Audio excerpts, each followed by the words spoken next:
Oke, Assalamualaikum warahmatullahi wabarakatuh. Perkenalkan, nama saya Ruby Zini Ilman Maksudi dengan akhiran NIM 024. Di sini saya sebagai mahasiswa UIN Syarif Hidayatullah dengan prodi Hukum Pidana Islam.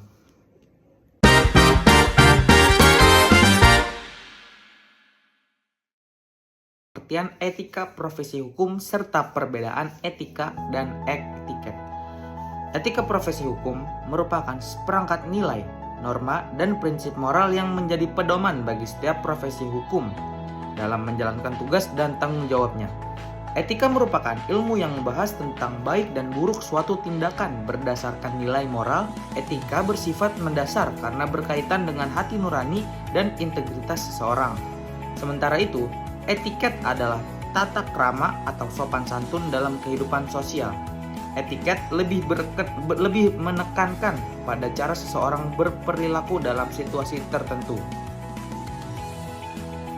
Kedua itu ada fungsi kode etik profesi hukum. Fungsi pertama adalah menjaga kehormatan dan martabat profesi. Melalui kode etik, setiap profesi memiliki standar perilaku yang harus dipatuhi sehingga profesi tersebut tetap dihormati oleh masyarakat. Fungsi kedua adalah memberikan pedoman mengenai tindakan yang boleh maupun yang dilarang dilakukan oleh anggota profesi. Fungsi ketiga adalah melindungi masyarakat dari penyalahgunaan wewenang oleh aparat penegak hukum. Dengan adanya kode etik, masyarakat memperoleh jaminan bahwa pelayanan hukum dilakukan secara profesional dan bertanggung jawab. Fungsi keempat adalah menjaga kepercayaan publik terhadap sistem hukum. Apabila aparat penegak hukum bekerja sesuai kode etik, maka masyarakat akan semakin percaya terhadap lembaga peradilan tersebut. Makna moralitas, faktor penentu, dan unsur moralitas. Moralitas merupakan kualitas suatu perbuatan yang menunjukkan apakah tindakan tersebut baik atau buruk menurut norma moral yang berlaku dalam masyarakat. Dalam profesi hukum, moralitas menjadi pondasi utama untuk hukum, tidak hanya menuntut kecerdasan intelektual, tetapi juga kejujuran dan tanggung jawab. Pertama adalah hati nurani, yaitu kemampuan seseorang untuk membedakan mana yang benar dan mana yang salah. Kedua adalah nilai agama yang mengajarkan manusia mengenai kewajiban untuk berbuat baik dan menjauhi perbuatan yang merugikan orang lain. Yang ketiga adalah norma sosial yang berkembang di masyarakat. Serta yang keempat adalah pendidikan dan lingkungan yang membentuk karakter sejak dini. Selain faktor penentu tersebut, moralitas juga memiliki beberapa unsur penting. Yaitu unsur yang pertama adalah kesadaran bahwa setiap tindakan memiliki konsekuensi. Unsur kedua adalah kebebasan dalam memilih tindakan sehingga seseorang bertanggung jawab atas keputusan yang dia ambil. Yang unsur ketiga adalah tanggung jawab atas akibat dari tindakan tersebut.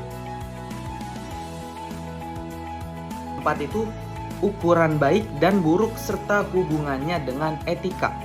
Hubungan antara ukuran baik dan buruk dengan etika sangat erat. Etika menjadi dasar dalam menentukan apakah suatu tindakan layak dilakukan atau tidak. Dengan kata lain, etika merupakan pedoman yang membantu setiap profesional hukum mengambil keputusan yang benar, adil, dan bertanggung jawab, meskipun terkadang keputusan tersebut tidak mudah. Mengapa terjadi pelanggaran kode etik profesi hukum?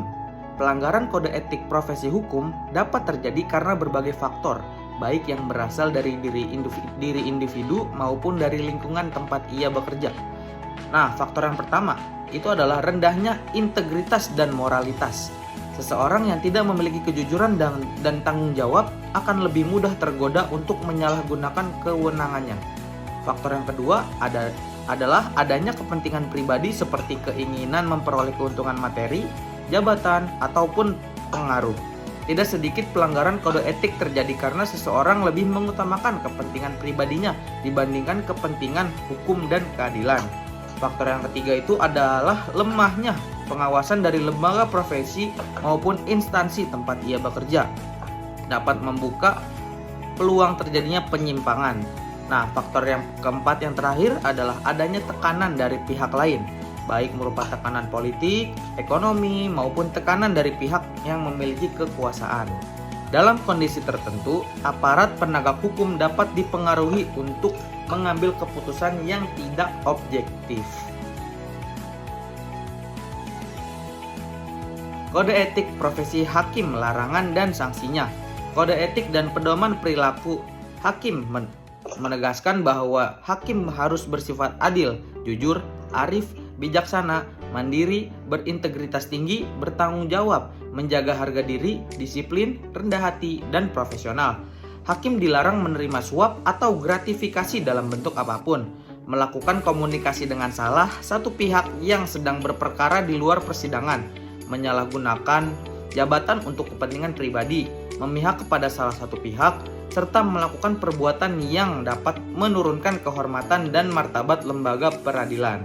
Apabila seorang hakim melanggar kode etik tersebut, maka ia dapat dikenai sanksi berupa teguran lisan, teguran tertulis, penundaan kenaikan pangkat, pemberhentian sementara, hingga pemberhentian tetap dari jabatan hakim.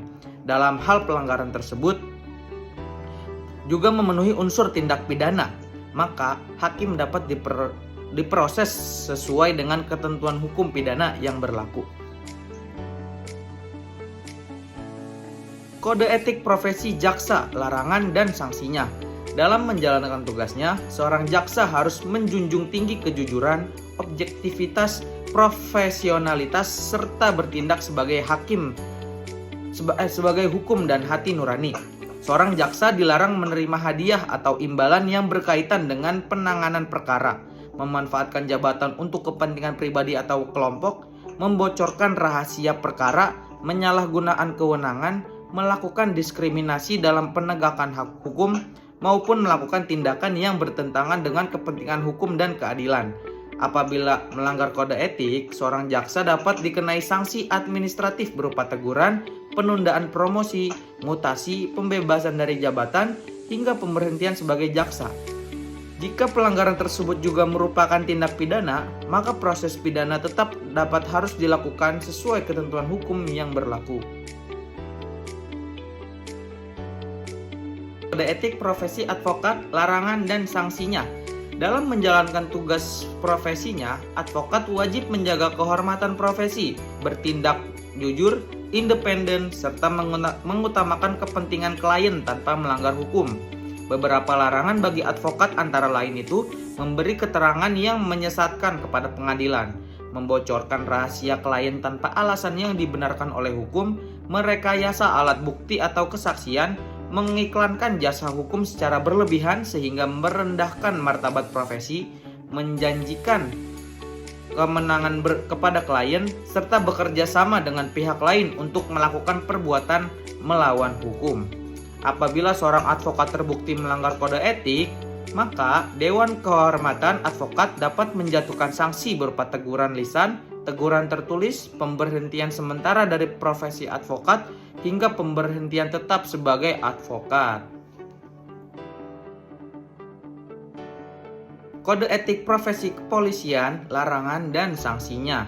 Dalam menjalankan tugasnya, setiap anggota kepolisian wajib menjunjung tinggi nilai kejujuran, disiplin, profesionalitas, dan penghormatan terhadap hak asasi manusia.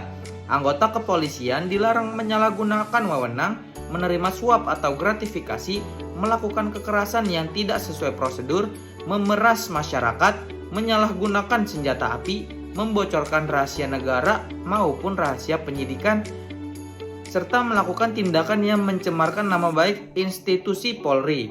Terhadap anggota yang melanggar kode etik dapat dijatuhkan sanksi berupa permintaan maaf secara terbuka, mutasi yang bersifat demosi, penempatan di tempat khusus, pemberhentian tidak dengan hormat, maupun proses pidana apabila perbuatan memenuhi unsur tindak pidana.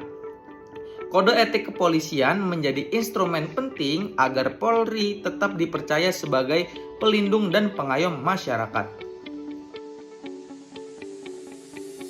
Kode etik profesi notaris, larangan dan sanksinya.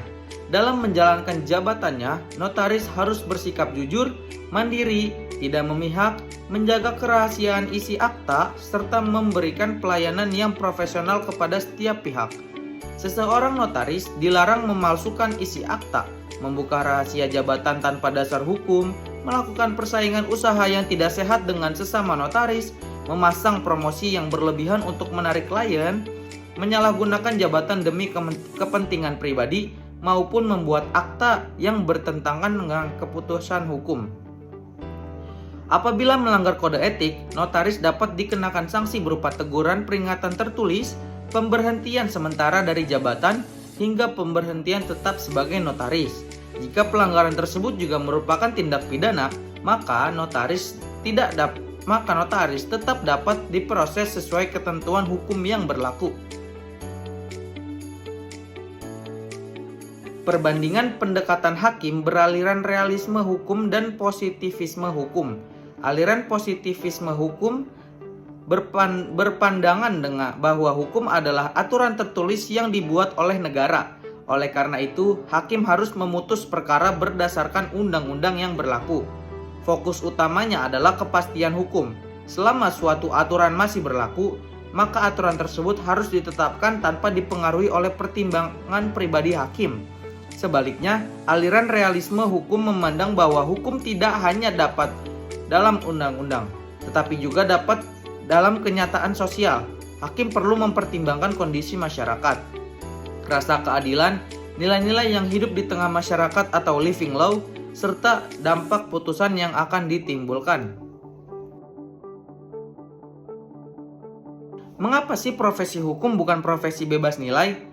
Profesi hukum sering disebut sebagai profesi yang tidak bebas nilai karena setiap tindakan dan keputusan yang diambil oleh penegak hukum selalu berkaitan dengan kehidupan manusia. Kewajiban advokat terhadap klien dan sanksi penelantaran klien.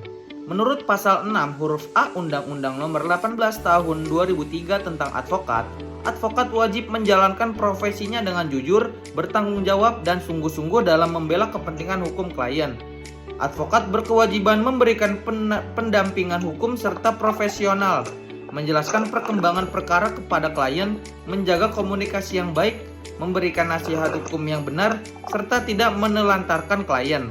Penelantaran klien dapat terjadi apabila advokat menerima kuasa dengan honorarium, tetapi tidak menghadiri persidangan, tidak membuat dokumen hukum yang diperlukan, atau tidak menjalankan tugas sebagaimana mestinya sehingga merugikan klien. Apabila terbukti melakukan penelantaran, advokat dapat dikenai sanksi etik berupa teguran, peringatan tertulis, pemberhentian sementara, hingga pemberhentian tetap melalui Dewan Kehormatan Advokat. Jika penelantaran tersebut juga menimbulkan kerugian hukum atau memenuhi unsur tindak pidana, maka advokat dapat dimintai pertanggungjawaban sesuai ketentuan hukum yang berlaku. Prinsip kerahasiaan hukum advokat dan klien atau privilege communication. Prinsip ini berarti bahwa segala informasi, dokumen maupun fakta yang diperoleh advokat dari klien selama menjalankan profesinya wajib dirahasiakan. Kewajiban tersebut memberikan rasa aman kepada klien sehingga dapat menyampaikan seluruh fakta secara jujur kepada advokat. Namun, prinsip kerahasiaan tersebut memiliki pengecualian. Misalnya, apabila undang-undang secara tegas mewajibkan pengungkapan informasi tertentu, apabila klien memberikan persetujuan untuk membuka informasi tersebut, atau apabila informasi itu diperlukan guna mencegah terjadinya tindak pidana yang lebih besar sesuai ketentuan hukum yang berlaku. Batasan etis dalam mempromosikan dan periklanan jasa hukum di media sosial. Advokat diperoleh memberikan informasi mengenai identitas, alamat kantor, bidang keahlian, serta layanan hukum yang diberikan secara wajar. Namun, advokat tidak diperbolehkan melakukan promosi yang berlebihan, menjanjikan kemenangan dalam suatu perkara, merendahkan advokat lain, menggunakan testimoni yang menyesatkan, ataupun memanfaatkan perkara klien sebagai bahan promosi tanpa persetujuan. Apakah standar pelayanan advokat berbeda antara perkara prodeo dan berbayar? Perbedaan antara perkara prodeo dan perkara berbayar hanya terletak pada aspek pembayaran jasa hukum, bukan pada kualitas pelayanan yang diberikan. Sekian penjelasan dari saya. Kurang lebihnya mohon maaf. Wassalamualaikum warahmatullahi wabarakatuh. See you.